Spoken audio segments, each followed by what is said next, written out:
Hello， 大家好，我係 Sam Solomon， 係溫哥華嘅地產經紀。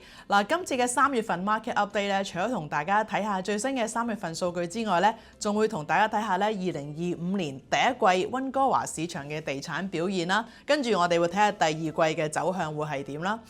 而家個市場咧，從過去嘅搶樓搶 offer 時代，去到而家咧一個買家市場咧，對買家嚟講咧係非常之有利嘅，選擇多咗，議價空間大咗啦。咁到底買家入市嘅時候要注意啲乜嘢呢？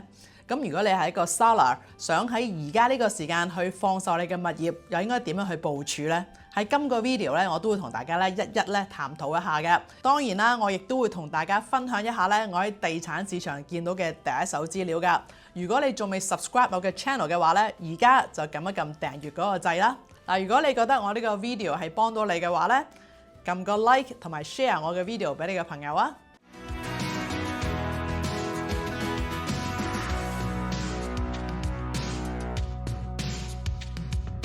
喺2025年3月份咧，我哋大溫地產咧一共係有2091宗成交。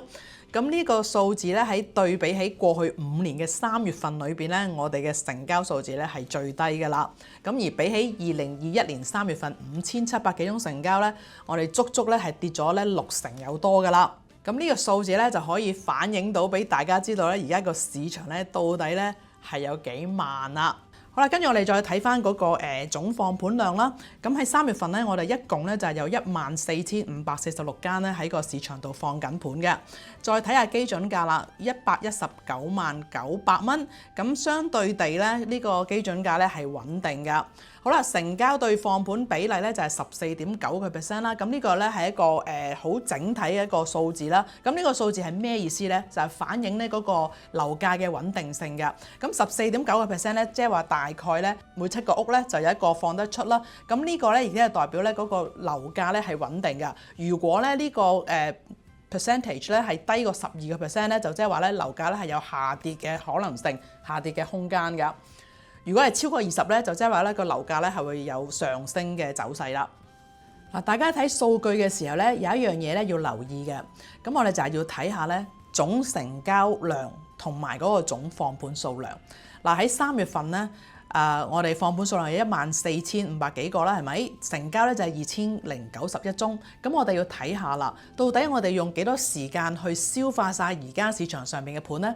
咁大家計一計數咧，就係將放盤數量除翻個成交數量，咁大家就知道咧，我哋需要咧用7個月嘅時間咧去消化晒咧而家市場上邊嘅盤。咁呢個數字咧已經反映咗咧係一個買家市場嚟嘅。咁即係我哋就算而家我哋冇新盤上市啊，我哋都用7個月嘅時間咧去消化咧我哋而家手頭上嘅盤嘅。睇完第一季數字之後咧，我哋嘗試咧就預測下第二季到底會發生啲咩事嘅咧。要咁做咧，我哋就睇下過去5年嘅數據係點先。好啦，我哋就將咧過去咧2021年咧去到今年2025年嘅3月份嘅數據咧做一個對比。大家睇到啦，咁喺最高峰期咧就係2021年嘅3月啦，5708宗成交啦。咁去到我哋而家咧，今年嘅3月咧就係2091宗成交，咁嗰個成交咧就跌咗咧60%有多㗎啦。咁從大家講一講咧，到底其實喺呢5年裏邊點解會有咁嘅變化？咁對上一次咧最低嘅3月份成交數字咧就係2019年啦。咁嗰陣時咧其實係低過2000宗嘅成交嘅。咁點解2019年會咁低咧？係因為咧2018年嘅10月咧 BC 省政府咧就係做咗一個政策啊，就叫做空置及投機稅。咁嗰陣時咧一出呢個政策嘅時候咧，個市場咧係嘩然嘅，會覺得哇，你真係好夾硬咧將而家呢個樓市咧就係要去冷卻嘅。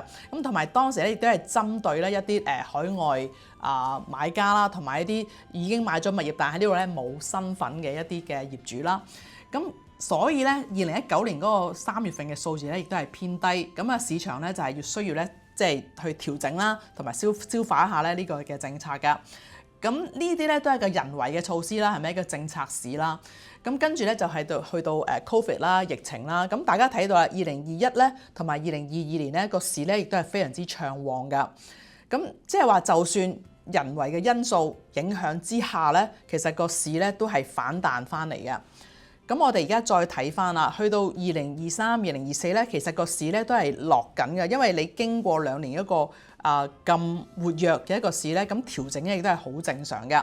咁舊年大家都知道發生咩事啦，就係因為嗰個利息咧、利率咧不斷咁樣上升啊嘛，令到好多投資者咧係離場嘅。咁去到今年啊，亦都係一個人為市啦。咁阿某君咧就即係搞啲新嘅創意出嚟，就係啲關稅啦，咁啊令到個市咧就震撼啦嚇。另外我哋本地嚟講咧，加拿大咧就係政府換屆啦，咁亦都有人講咧就係話又可能有經濟衰退啊、失業率高啊，咁呢啲咁嘅揣測啦嚇，令到咧一個買家市場咧都係咧缺乏咗買家喎。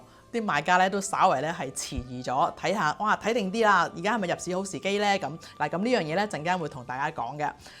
好啦，咁你再睇下咧就係嗰個放盤數量啦。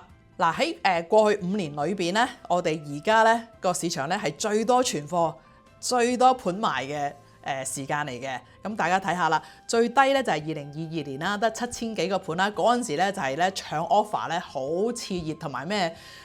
冇條件啊 subject free 啊，只要個 seller 肯簽名咧，咁啊得㗎啦。咁嗰個年代咧，而家咧已經係終結㗎啦嚇。咁而家我哋嚟到2025年咧，當下咧我哋係有14000幾個盤咧喺個市場裏邊嘅。咁所以咧我就同大家講啦，如果你係買家嘅話咧，咁你真係多咗好多選擇啦，議價空間咧又會係大咗啦。好啦，跟住我哋就睇下咧嗰個基準價啦。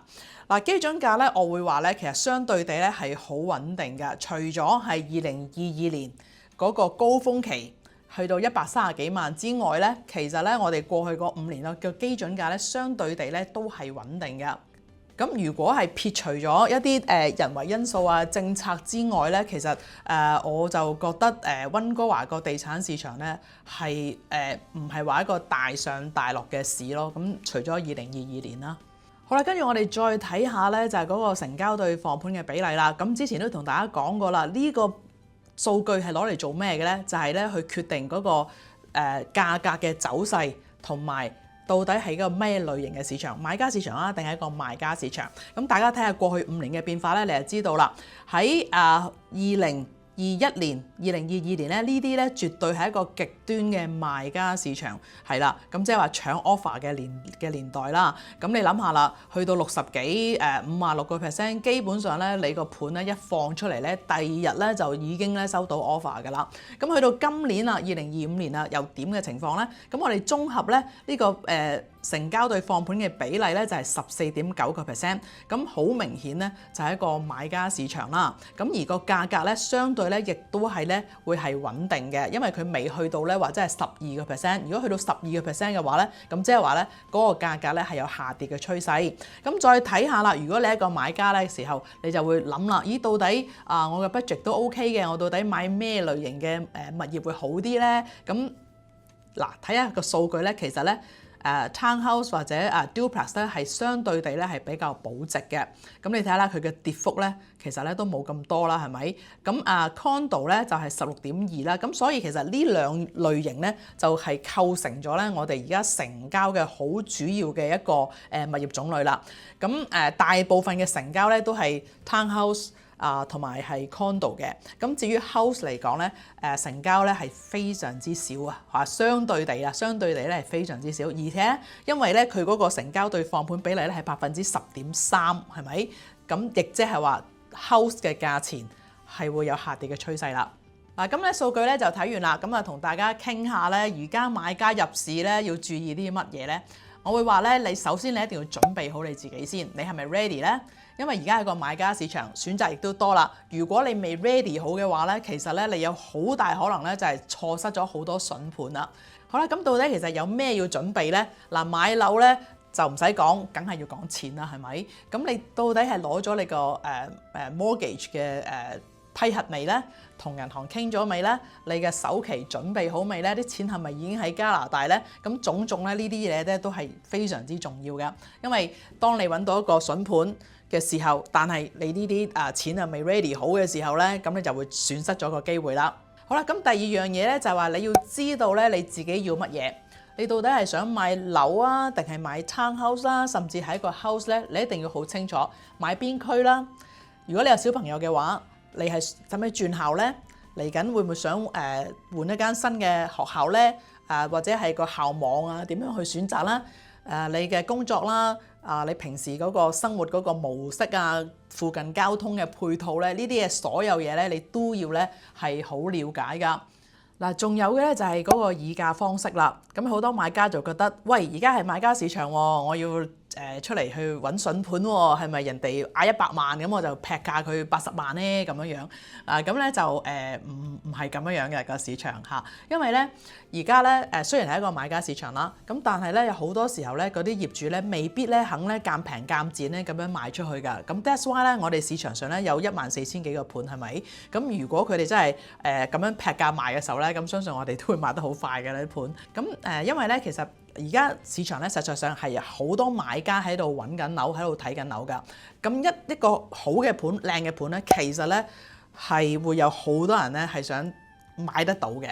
咁所以你嘅價錢咧係必須要合理嘅，尤其是你睇翻啦，如果你買 townhouse 一個咁受歡迎嘅物業種類咧，如果有啲 floor plan 係好嘅，例如有四房，跟住個main floor 有個powder room，咁跟住個車房side by side 車房咁啦，咁呢啲咁受歡迎嘅一個 floor plan 咧，其實咧就係唔一定話真係講價咧可以話劈到有咁多價錢㗎，咁所以你嘅價錢咧必須咧都係要合理嘅。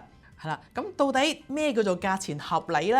咁可能大家咧都未必拿捏得到㗎。不過唔緊要，隨時咧你打電話俾我咧，我一定幫到你㗎。嗱，咁另外有一種買家咧，就係佢要先賣咗佢而家住緊嘅物業咧，先至再買嘅。咁呢啲我哋叫做樓換樓啦，無論係 upsize 就好 ，downsize 就好啦。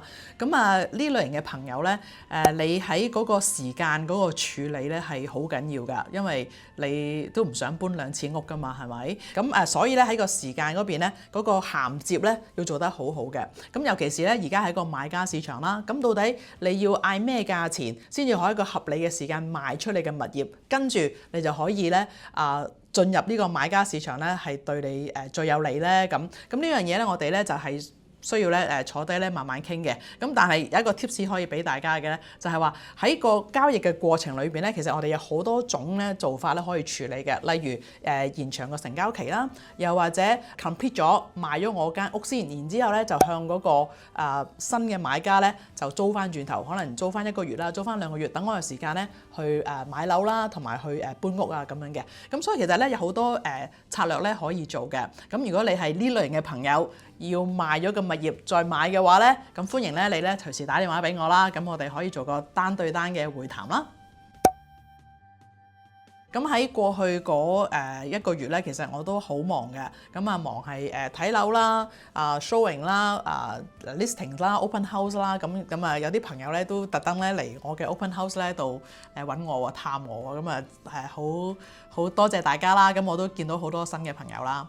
咁我見到嘅市場嘅情況咧，就係一個字，咩字咧？其實呢個字咧，同我哋而家咧係傳媒啊或者政府成日講嘅，就叫做affordable， 一個叫做可負擔性嘅房屋啦。咁我見到咧，其實越貴嘅物業咧係越難賣嘅。咁反而一啲上車盤咧，其實咧係做得幾好嘅。例如係一啲60零萬啊。或者係70幾萬兩房嘅 condo 啊，呢啲咧其實係賣得好快嘅喎。咁當然啦，我唔係講緊話即係啲新樓啦，係講緊都有咁上下樓齡10零年樓啊咁啦。咁呢啲樓咧其實咧都賣得好快嘅。咁再加上就係話townhouse 啦，如果個 townhouse 咧你係20年以內個 floor plan 咧又好靚仔，個 location 又好嘅咧，其實嗰啲都係咧有機會有 multiple offer 添。咁所以其實我而家覺得其實真係有好多人咧喺度睇緊樓，喺度揾緊嘅。咁只要咧，如果你係 ready 嘅，即係我就話同你講嗰啲你嘅錢係 ready 啊，你知道自己要咩咧，咁其實咧好快咧你就買到咧你心目中咧理想嘅物業㗎。有啲人就會問我嘅，喂，其實而家係咪一個好嘅時間入市啊？咁我會話係嘅。如果你準備好嘅話，係一個好嘅時間入市，因為大家睇咗過去5年嘅數據咧，你就知道啦。而家呢個市場咧係5年前啊嗰啲買家夢寐以求嘅一個市場嚟㗎，你明白嗎？而家咧終於咧都嚟臨啦。咁議價空間又可以大啦，咁亦都好多盤俾你去選擇啦，又唔使搶 offer 啦。咁呢個真係咧買家咧過去一直以嚟期盼嘅一個市場嚟嘅。咁既然你係一個買家，點解唔就係喺而家當下呢刻咧就 ready 好自己去入市咧？咁再加上咧，而家個利率咧都係向下嘅趨勢嚟噶嘛，咁所以我自己個人覺得咧，呢個而家真係一個好好嘅入市嘅時機。咁最重要當然亦都係睇翻你自己本身嘅購買力啦，同埋你係咪真係有咁嘅剛性需求？如果你可以等下嘅話咧，OK， 你話我唔一定要而家買嘅，咁我仲可以等下嘅，或者係我要等啲錢過嚟啊，又或者係等我個工作再穩定啲咧，咁咧。呢個時候咧，你最好咧就係去積極出去睇樓，睇 open house 去物色一個你喜歡嘅經紀、專業嘅經紀去代表你啦。咁呢啲所有嘅嘢咧，都係而家咧係一個好好嘅時機咧，去準備去 get ready 嘅。咁有陣時有啲朋友就會問啦，喂，咁嚟緊又唔知點啊關稅啊、經濟啊各方面，所以我有啲 hesitation 喎咁。OK， 嗱呢個都係正常嘅，但係你要知道喎，當一切嘢都好穩定、好明確嘅時候咧，你嘅競爭咧就會大嘅咯噃。咁到時咧亦都好多人咧就會哇！而家乜嘢都已經係好似雨過天晴啦，係咪？咁我就即刻入市啦。咁到時咧個價格咧就唔同而家就唔同嘅咯噃。利率個走勢係點咧？我哋都唔知係咪？所以而家咧其實係一個好好嘅時機咧，俾你去睇下個市場啦，了解下咩情況啦。咁始終你都係想買笪地方係要住噶嘛，係咪？你都唔想長期租樓啊咁噶啦。嗱，如果你想揾個專業嘅傾偈傾下咧，了解下你嘅需要，知道下嚟緊個市場嘅走勢係點咧，咁歡迎大家咧可以隨時打電話俾我啦，咁或者 WhatsApp 我都可以噶，做個免費嘅單對單諮詢啦。咁各位準買家，你對呢個市場睇法又點咧？你會唔會喺呢個時候入市咧？歡迎大家留言俾我啊！好啦，下次見啦，拜拜！多謝大家收睇我嘅 video。subscribe 個 channel， 等你隨時都可以收到最新嘅溫哥華地產資訊同埋最新嘅樓盤資料。下次見啦，拜拜。